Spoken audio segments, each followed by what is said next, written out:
A long time ago, in a small village in southern Africa, there lived an old man. The old man had two grandchildren, a girl and a boy. Night after night, the boy and the girl refused to go to sleep until their grandfather told them a story. They would sit by the fire long after everyone else had gone to bed, waiting to hear some tale of adventure or some legend of their tribe. Children, all the people in the village are asleep. Why do you stay awake night after night?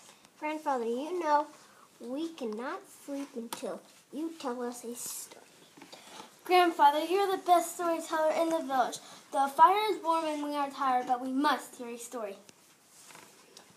Children, I have told you all the stories I know.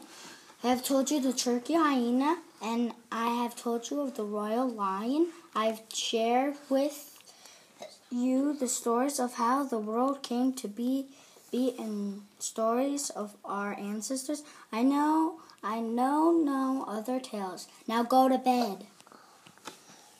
We will not go to bed until we hear a story. The old man sighed because he knew his grandchildren were obsessed.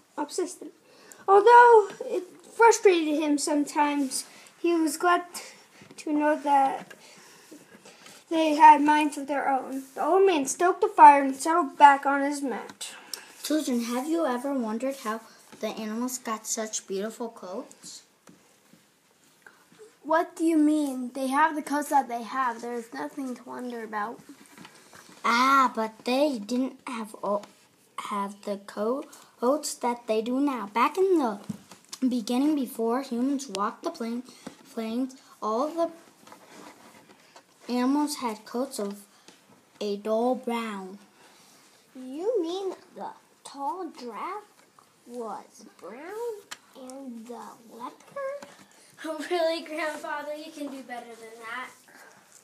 It's true, all the animals were the same ugly color of mud. Zebra, giraffe, leopard, and tortoise were all the same dreary brown. Hyena was brown too, but Hyena was also mean. He liked to pick on others' animals, and he unusually picked on animals that were smaller than he was.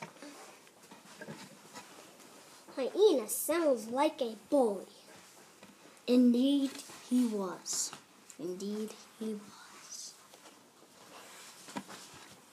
How difficult it is to make my way along this jungle path. The leaves are so deep in some places that I can barely push my way through, but I must return home. Just then, Hyena jumped right into Tortoise's path. Well. If it isn't Tortoise, where are you off to in such a hurry? If you must know, I'm on my way home. Now, if you'll excuse me. Tortoise attempted to go around Hyena, but then Hyena snatched him up in his mouth. Hyena was very fast. Hyena thought it'd be funny to play a trick on Tortoise. He tied a vine around Tortoise's leg and dangled him from a tree limb. He really was a bully. You look so funny, suspended from that tree.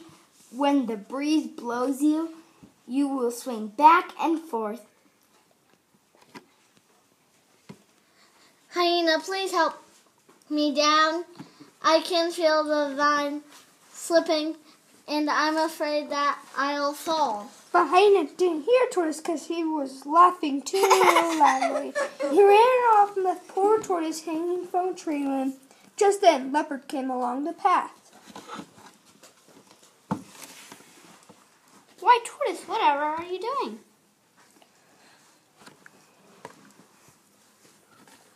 Please, Leopard, help me down. I can feel the vine slipping and I'm afraid that I'll fall.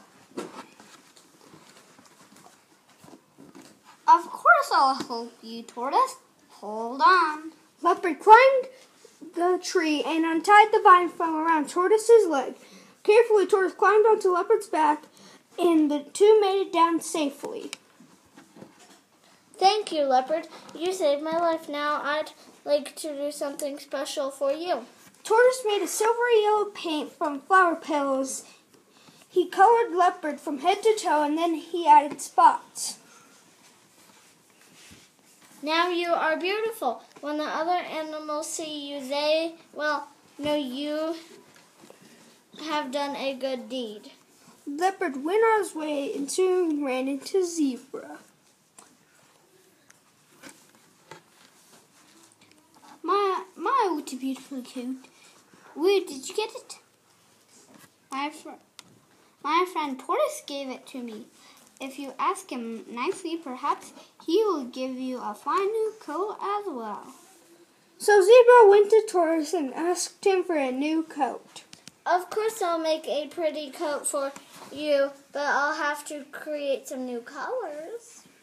And Tortoise painted Zebra with beautiful black and white stripes. Then he polished Zebra's hoofs until they shined. Zebra thanked Tortoise and went on his way. Soon he ran into Giraffe.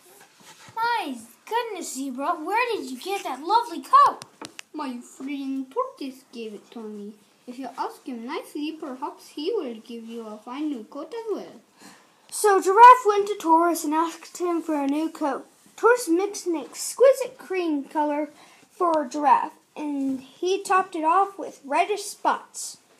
Thank you, Tortoise. My new coat is magnificent indeed. Giraffe went on his way and soon ran into Hyena.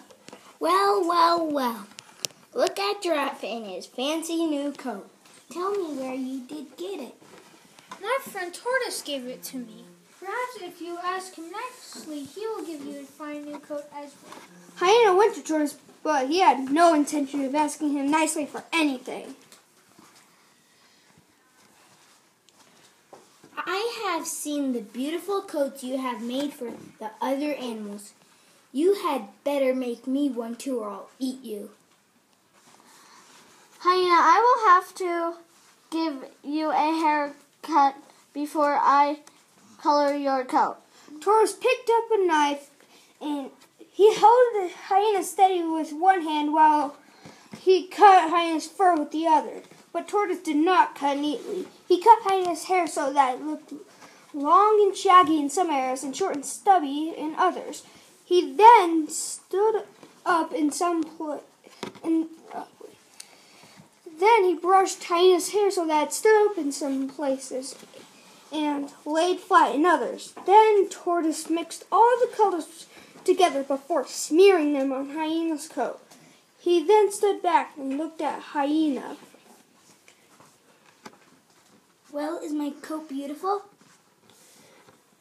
Tortoise saw Hyena's coat was all blotchy. He was a mix of colors, white, gray, and brown. His fur was uneven and ugly. Your new coat suits you, Hyena. To this day, Hyena had messy fur. That way everyone who sees them will know that they are mean, unpleasant animals. Thank you, Grandfather. That was a wonderful story. Yes, thank you, Grandfather. Now we can go to sleep.